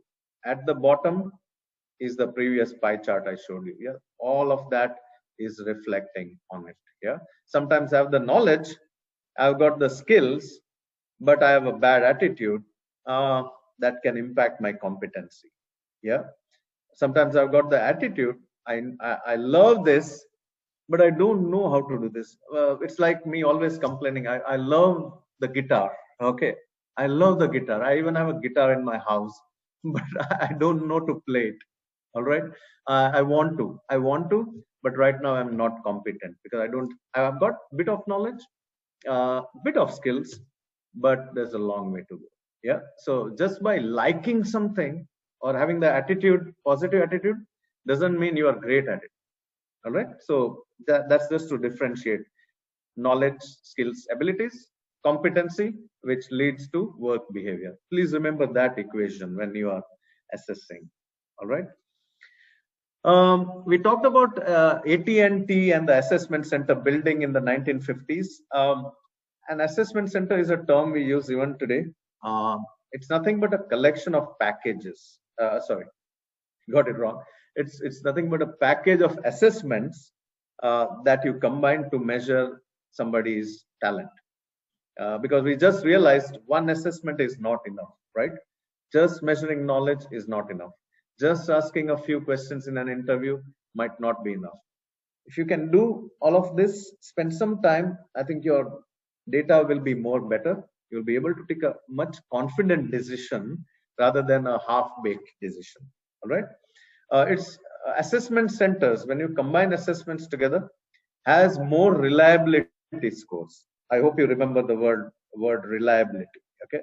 It has a bigger chance of proving success. And I'll show you some reliability scores soon if I got a slide on that. When you use these assessments for recruitment purposes, it is called an assessment center. When you use these assessments for training somebody or coaching somebody in your company, it is referred to as a development center. All right. In an assessment center, there is a pass or fail.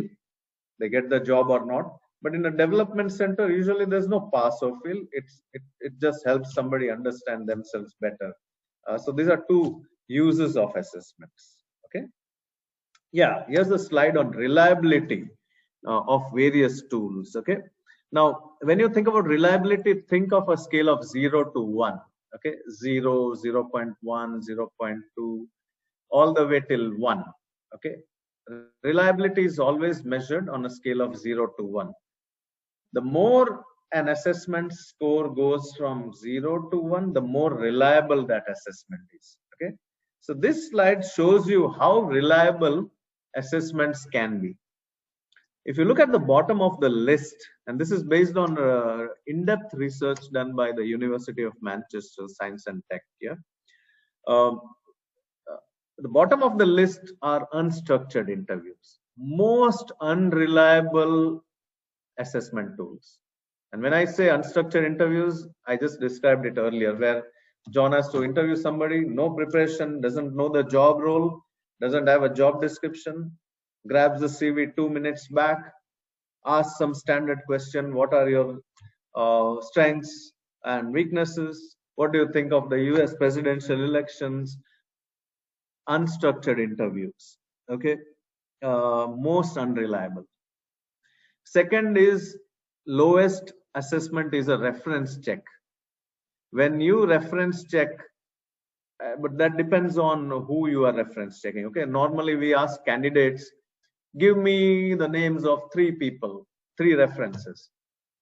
Most unreliable way to take reference check. I mean, come on, will I ever give you a bad reference, a name of somebody who will speak bad about me? No. 99 out of 100 will give you good references if they have, that is. Yeah, my boss in 1999 is a friend of mine.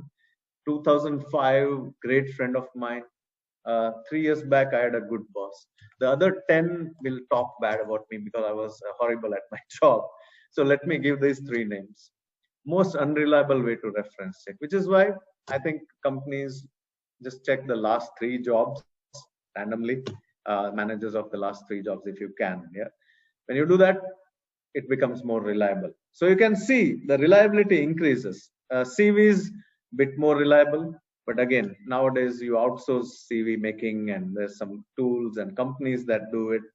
So you don't go by the looks of the CV, please. Okay, focus on the meat or the content of the CV to make it more reliable. Modern personality tests on its own, not a good tool. Okay, on its own, don't just use a personality tool. 40% accurate, maybe. Yeah, it depends on, again, which tool is it. Okay, if it's a tool I just created yesterday at my home, not very reliable. All right. Cognitive ability test, the reasoning, the aptitude, IQ, verbal reasoning, bit more reliable, 53%. Work sample tests, yeah, where you give them a piece of work and you see them doing it in front of you, more reliable. In fact, when they hire CEOs and some senior positions, they actually make you come and spend half a day in a scenario similar to what a CEO would be. Yeah, and there's like 3 to 4 people just watching you the whole day. Yeah, it's more reliable than asking that person in an interview, I hope you know to lead a company. Yeah, very unreliable question. So work sample tests, give them skills tests, etc. Yeah, and finally, interviews, if they're structured, competency based, it can be more reliable. All right, but at the top you see most reliable till now are assessment centers. When you create a package of these, even then you'll notice the maximum reliability has reached, based on studies, up to 65%. Okay, you don't have a single tool which has a score of 1 as reliability. There's no 100% reliable assessment. Okay, what does 100% reliability mean? That I 100% guarantee that the result of this assessment is how that person will perform the next year. Human beings are different. Anything can change, and next morning something can change, right? So there's no 100% guarantee anytime. Okay, but what we try to do as a business is minimize business risk. Okay, rather than not assessing at all, you try to get a bit more closer to understanding that candidate. Yeah, there will always be some margin of error, please. Yeah, don't get me wrong. I hope someday there's 100% reliable tools, which I think will not happen in at least in the next 8 to 10 years. If it's a machine, yeah, you can guarantee. If it's a human being, you cannot guarantee. Yeah, everyone's different. All right. So these are, finally, towards the end, I'll just share a few examples of how an assessment center can look like. Basically, you are packaging different assessments. Okay, When you use ability test and you add a knowledge-based psychometric on teamwork, and you add a personality questionnaire, and you add a skills assessment like a role play. So if you are hiring a sales assistant, don't just ask them in an interview, do you know how to sell? Yeah. Or don't do the classic mistake of take this pen and sell it to me. Okay, they've learned it. It's all over the internet. Yeah. But rather create a scenario. Okay, give them a product, have two people look at him and score them in a structured way. Okay, you might see more behaviors coming out rather than just one question in an interview, not the most reliable way. Yeah. One question that might be coming in your mind is, yeah, do this cost? Well, like I said earlier, the cost of not assessing is more than the cost of assessing. That's how I've always convinced whichever company I've worked with, they've been convinced to use assessments. Yeah, I've never failed, because that's the one statement I've used. That like they say, don't train people. Yeah, imagine or save on training costs. It's more dangerous to leave untrained people in front of your customers than spending some money on training. Yeah, the same applies here. The yeah, with Google and all, people know a lot. Okay, so you need to be smarter than them. You need to have more stronger tools to be able to take a better decision. All right. Again, any assessment you do, please do it in a structured way. Have some scoring for each assessment. Yeah, some of the online personality tools and ability tests will automatically give you scoring, but take those scores and give it a meaning for yourself and your company. Yeah, give it what it means. Even my kids are in school, when they get a score in their tests or exams, each score has a meaning, right? 40 means they passed, or 39 means they didn't pass, or 75 out of 80 means a first class. So the school or the college gives a meaning to that score, right? You need to decide your benchmark. Okay, then you'll be able to see meaning in the scores coming out of these assessments. Yeah. And what I do normally is convert all of it on a scale of 1 to 5 to make it simple. Yeah. And then you look at candidates relatively. Okay, because the score then goes into points and you get a holistic view of a candidate. So this is just an example of how, what a 1 means, what a 5 means, and then each assessment, what does the percentage on that assessment mean? Which category does it fit? Is it a 1 or a 5? Yeah. So there's some work you would need to do to give meaning to those assessment scores. All right. One more example of how the assessment process might look like. I'm sure some of you use booking.com. I'm a user of booking.com. Whenever I need to book a hotel or something, I think they give some good prices. I'm not trying to market booking.com, but it's a convenient site for me. But this chart shows you the assessment process of booking.com. When booking.com hires people, this is a process they follow. Yeah, you can see 3 positions there: product owner or marketing, finance, developer, and customer service executive.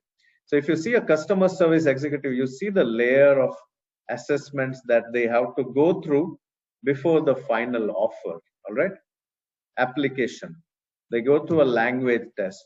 Yeah, when I hire technicians in our company, we assess on English language first. All right, because our cars are getting into the electrical and hydrogen fuel cell and all. I need them to know English. Yeah, otherwise it's a problem.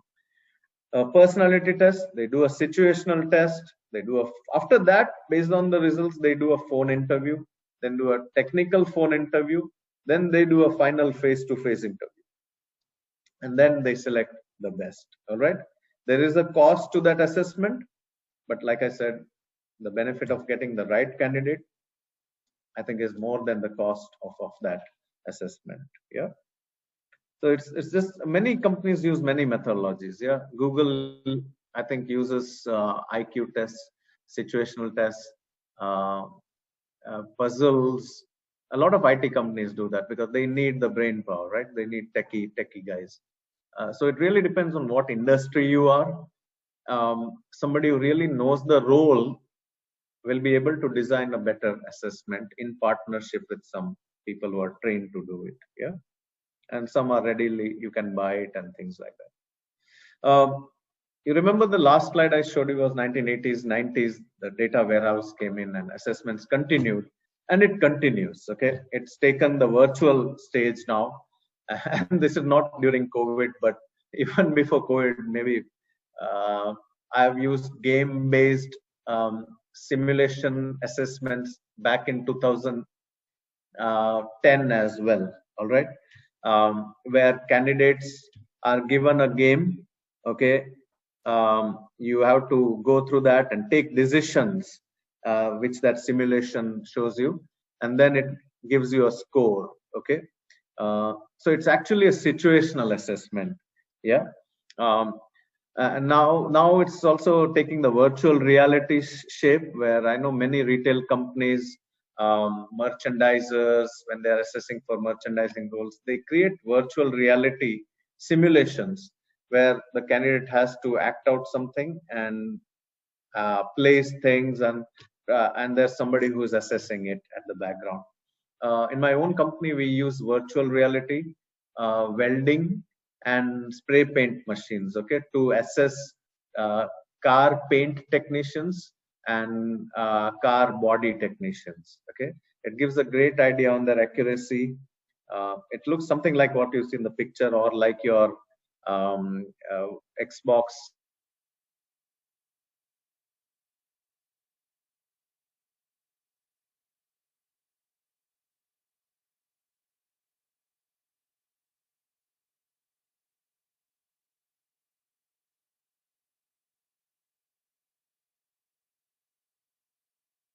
door to test.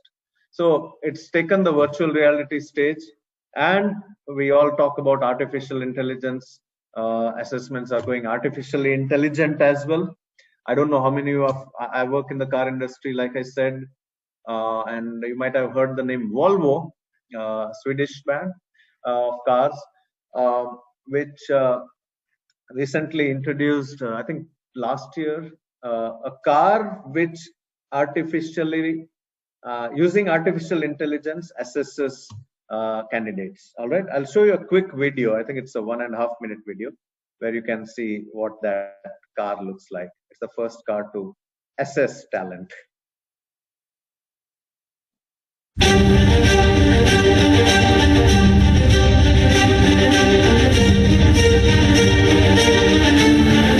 Brussels Motor Show, the biggest car event in Belgium, where all car brands show off their newest technologies. But it was Volvo who hijacked all the attention with the first car that could recruit its own technicians. Volvo presents the recruiting car. Ik ben de HR90. Ik ben op zoek naar onderhoudstechnici voor de Volvo fabriek in Gent. 200 job openings were announced on social media, inviting everyone to come and check out the first car that recruits its own engineers. To conduct the interviews, we tapped into the car's technology. Welcome, Oliver. Glad to see you put on your blue shirt for the interview. Can you show me where my electric compressor is? Sure, here. Please allow me to play some piano music to make you feel more comfortable. Tell me, why should I hire you? I've been passionate about coding. By applying AI, we could actually test social and technical skills and make unbiased evaluations of all applicants. These were sent to Volvo's HR managers for further interviews. Changing the conversation from cars to jobs got us national media attention. Et l'entretien d'embauche sera d'abord mené par un véhicule et par son intelligence artificielle. 70% of all news coverage about the Brussels Motor Show was dedicated to Volvo. More than 1 in 2 Belgians was reached through PR coverage alone, leading to 300% more price requests. And the 200 vacancies, well, they were all filled.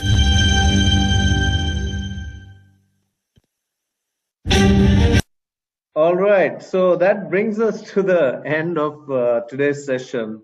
I mean, I don't know. There's just endless possibilities to assessments, and I'm so glad to see the shape it's taking. It's just fascination. I'm just fascinated by science, probably because I've got an engineering background, but it just fascinates from where in 1900s, where Frederick Taylor sat with a stopwatch observing somebody, to a car that's assessing people, yeah, without anything. It's just artificial intelligence, and the whole point is to make our process more seamless, and more accurate through science. All right, rather than based on our gut feeling.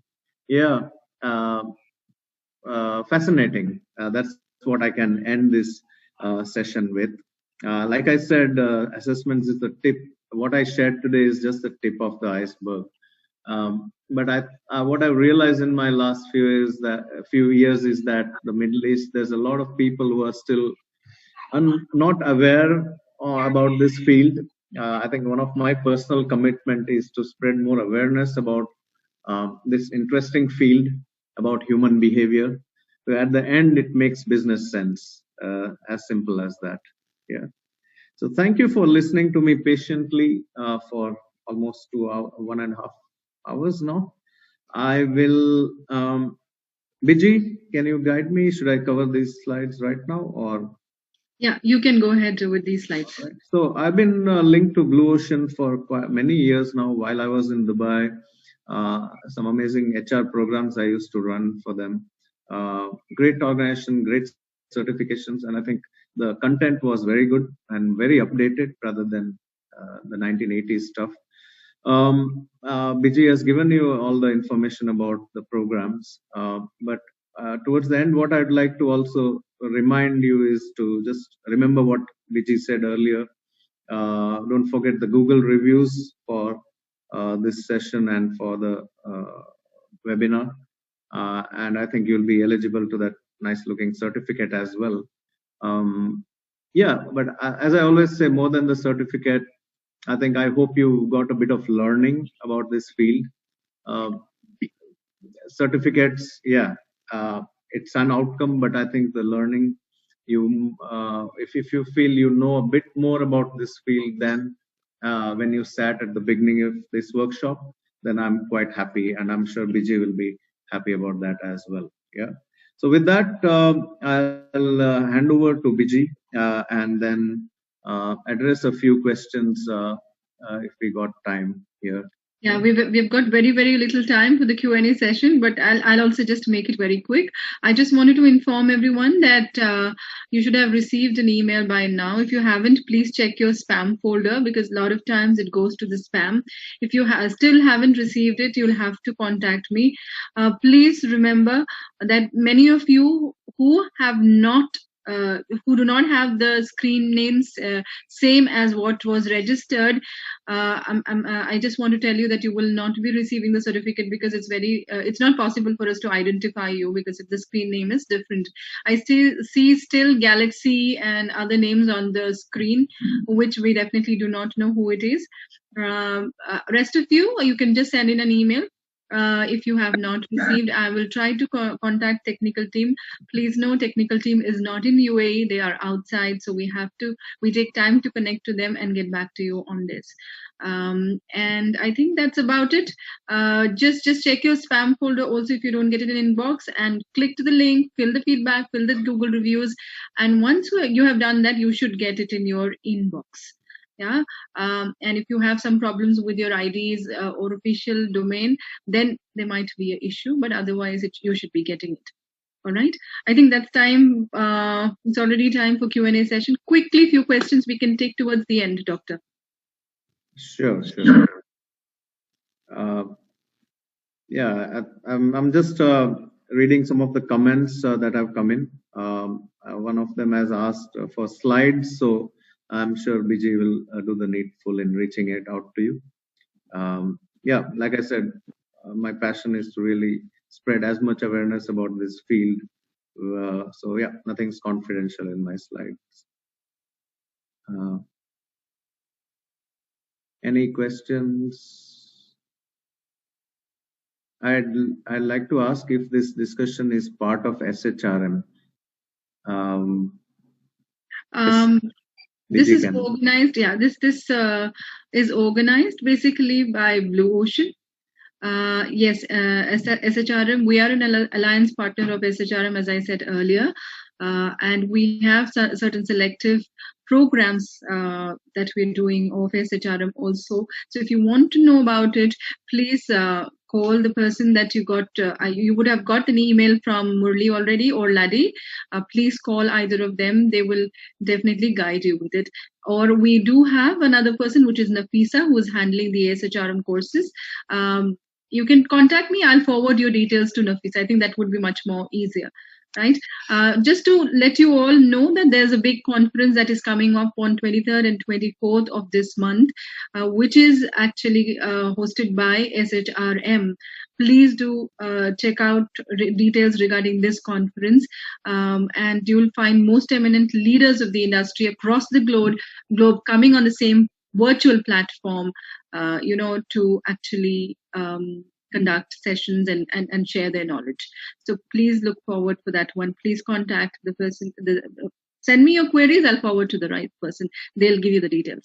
Okay. Anything else? I saw 2 questions and an interesting comment. Somebody has said, fantastic session, very interesting, and can be applied by oneself for attending interviews as well. All right. So yeah, I didn't see it in that way. But yeah, as candidates, you can imagine what all our company is going to look at. All right. And then just prune yourself to fit that.